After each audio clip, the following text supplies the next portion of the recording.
What up there, boxing fans? This is Ronell Higg Boxing Reports. Okay, so I want to start off with this Julius Indongo, situation with the IBF. You know, I made a video like 4 months ago. It was like my first video. It was called Controversy Sells. And right around that time, another guy who I'm subscribed to, his name is More74. He made a video talking about how everything is by design, which is true. And then it wasn't not long ago, a few weeks ago, another guy I'm subscribed to, DCB, made a video how saying everything has a storyline, and that's true as well. And that's where this whole thing here falls in at. Okay, we have this dude Sergey Lipinets, is that how you pronounce his name? Okay, who just comes out of nowhere and is just talking a bunch of stuff, talking about, yeah, Indongo is going to fight me, we're not taking no side money, this, that, and the third.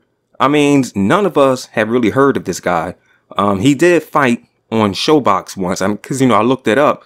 I wanted to see who this guy was, and he was on Showbox. I was like, man, I must have missed this episode. However, the guy only has 12 fights. He used to be a kickboxer, and I looked at his record. All right, some of the guys he fought were pretty decent. He do have some guys with like 7 wins and 19 losses and, bums, on his record. But however, he did have some dudes with like 32 wins and 2 losses, and I think he defeated a couple of undefeated fighters as well. But, hey, now we have this. Everyone wants to see Julius Indongo take on Terrence Crawford. But, the politics, the storyline, how it's designed, the controversy, is just to get all the fans rowdy up and everything. And they did a pretty good job doing so. It's like that in all sports, okay?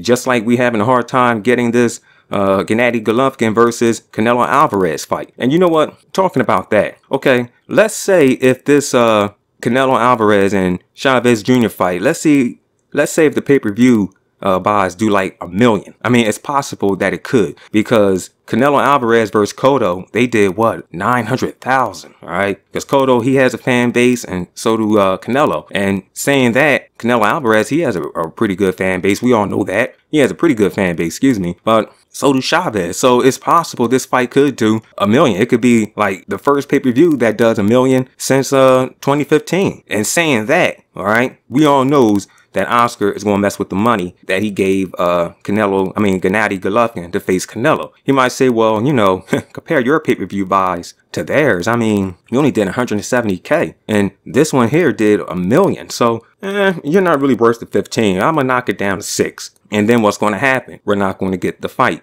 All right, I could be wrong. He might keep it the way it is, but knowing Oscar De La Hoya, the history of him, when he faced Felix Tito Trinidad back in 1999, he didn't want Trinidad to get paid $10 million or get the shares of the pay-per-view buys. He said Trinidad wasn't worth it. But, hey, he wasn't his own man then. He was under Bob Arum. So now he's his own man. And if he says Gennady Golovkin isn't worth the 15 million, he can't sell pay-per-view, this, that, and the third, we're going to give him 6. Well, it's going to go that way. Now, just like I know, that fight ain't going to happen. Like I said before, he has the David Lemieux fight set up for a backup plan. So, it's always something. I mean, we could get this fight like we want to. Who knows? He said that he wanted to fight the marinade. I don't know how much more marinating he wants to do.